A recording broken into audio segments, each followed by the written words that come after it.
I apologize, I recorded this and my voice did not record.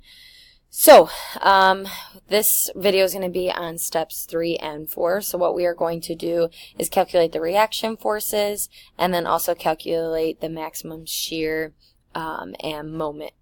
So the first thing that we need to look at is what equations we will be using. So we have a uniform load. So that's a W. As you can see with the arrows, it shows that there's a load, a uniform load going all the way across.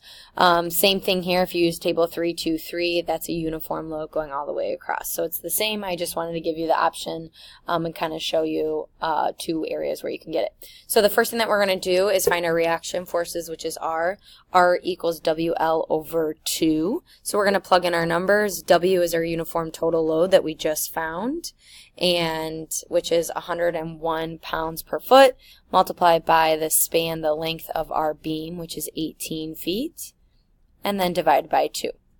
Once you plug in those numbers, you get 9,009 pounds. Please put a rectangle around that, and we'll move on to step 4, which is finding your maximum shear and moment. So we will use the equations that are up on the projector in table 323, and you can also find these obviously in your formula sheet. So if you notice, R equals V, so that's kind of a quick one. Our shear is R equals V, which equals 9,009 pounds. Pretty easy for this one. Put a big rectangle around it, and now we will find our maximum moment, which you can see that equation there, which is WL squared over 8. So let's write that out.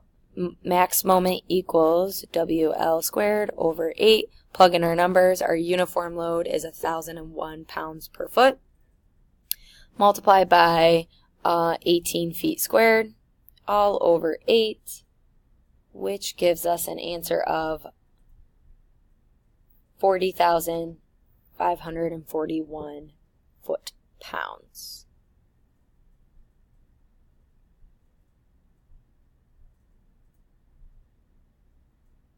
Put a big rectangle around that, and you are done with steps 3 and 4.